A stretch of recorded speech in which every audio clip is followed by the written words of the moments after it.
This bracket clock here is a fine example of what was made in London at the end of the 17th century. And it's just perfection of clockmaking. The case, the movement, the quarter repeat, lovely plain handle, but it looks magnificent. It isn't ornamented as he's a Quaker, but it's functional and looks the part.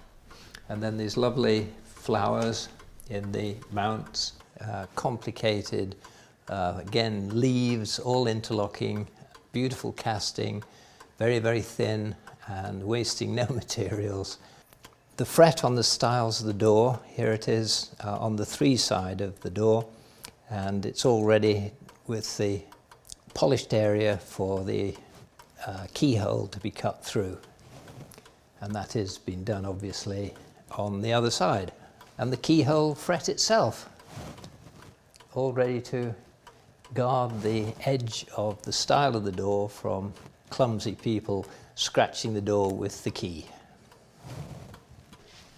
And look how the swirls of the engraving meet and join and make almost a frame for the signature, Dan Quare, London. And look at the lovely hour hand, the 3-dimensional scalloping, the shaping. It's a beautiful hand.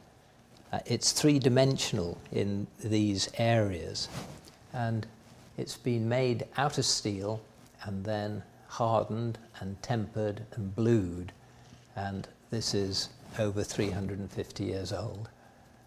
The spandrels are good quality spandrels, but at the end of the 17th century, competition was making price an important issue, and it hasn't quite had the care and attention to the detail that a nib spandrel would have had 10 or 15 years previously, where each little mark was chased out to give a crisp, sharp, reflective finish. The false pendulum and the wonderful chamfering around the aperture here. It's not just a simple chamfer, it's got the stop, and it just looks beautiful, doesn't it? Imagine trying to make that, even today.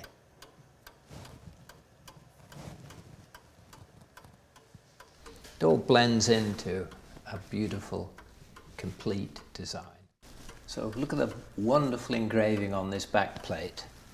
And because it's a repeating clock, a quarter repeat, it's got rack striking, and so it hasn't got a count wheel on the back here. But you can see the repeating arm, and if I just lean over and pull the repeat cord, you'll see it cock.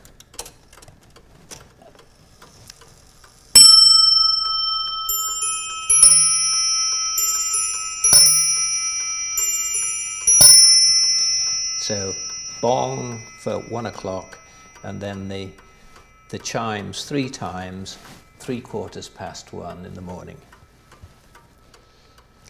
And isn't it a beautiful engraving? Even the little apron to cover the back cock all fits in these wonderful swirls. Highest quality engraving, typical of London of the period. Fine, proud signature, Daniel Quare, London, on the lambrequin, surrounded by the called wheat ear engraving, a lovely pattern, and then outside this floral design. And at the top, onto the back cock, the pierced and engraved apron, just to beautify the back cock, the suspension for the pendulum arbor. Left-hand corner on the 3 side of the clock, you can see the cocking of the repeat lever when I pull the string, let go.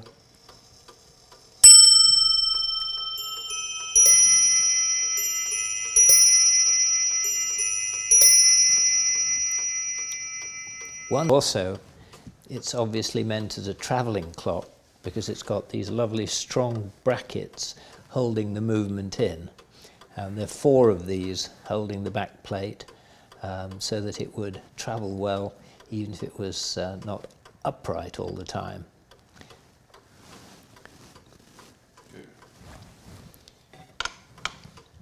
And so when you wanted to stop it for travelling, you've got the lock for the pendulum, just clicks in there, and then it's held spring up against the back plate and won't move in transport. Lovely travelling clock. The back plate has the highest standard of engraving imaginable. It's absolutely beautiful, with the floral design, the sweeping swirls, so wonderfully interlocked to make a complete pattern, and the 4 mounting brackets for the 4 corners of the back plate, and then the quarter repeat lever. It's not a quarter striking, it only operates the repeat for quarters. So set,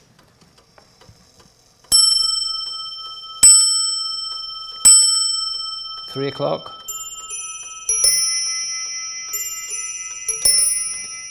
it's 3:30 in the morning. And Quare is another of these clockmakers nobody knows anything about, where he came from or how he learnt his trade. And he appears to have come from Somerset, and that his parentage was Quaker. And he came into the clockmakers company the same year as Tompion, that was 1671, but he wouldn't swear an oath to them because he was a Quaker. And this was a problem later in life as well, when he wanted to take apprenticeships. So his apprentice, when they eventually started taking them, they were called covenanted servants, not apprentices. Made all the difference. Quare was an entrepreneur as well as just being a clockmaker. He had many other interests and trades. He was a watchmaker, and he had a battle with the Reverend Barlow as to who had invented the first repeating pocket watch. And the Reverend Barlow has applied for a patent, and of course, being a Quaker, he was not very keen on patents, and it was put to the test by the king himself, James II, and he tried the Barlow watch and the Quare watch, and he preferred the Quare watch because when you pressed it, you only had to press and it gave you the quarters and the hours, where on the Barlow you had to press for the quarters and the hours, so that the king judged that the Quare watch was superior, and he was granted a patent. So you can have this at your bedside, you can switch off the normal hour strike, and if ever you want to know what the time is, you just pull the little cord here and it will repeat for you.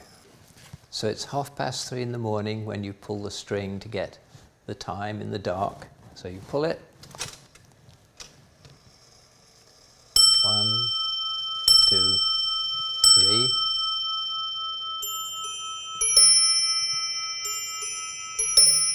Ding, ding, didong, ding, ding, didong. And you can still hear that hour bell ringing.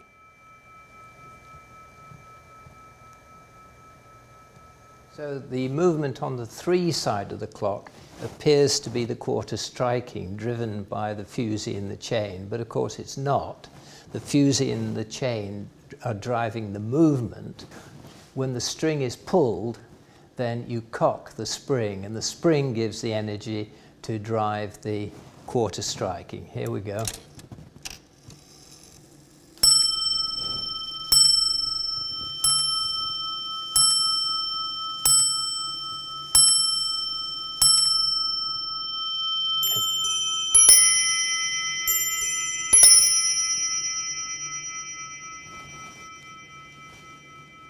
Isn't that a beautiful bell? And the strike silent lever here at the top, it's on no strike at the moment, so that's how it would be during the night. So you didn't want it striking, but you can still use the quarter repeat. So look at the wonderful engraving on this back plate. And because it's a repeating clock, a quarter repeat, it's got rack striking, and so it hasn't got a count wheel on the back here. But you can see the repeating arm, and if I just lean over and pull the repeat cord, you'll see it cock.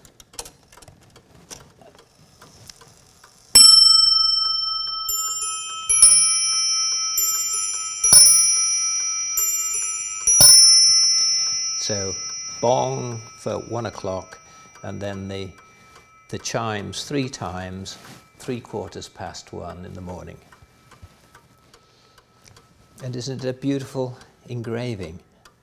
Even the little apron to cover the back cock all fits in these wonderful swirls.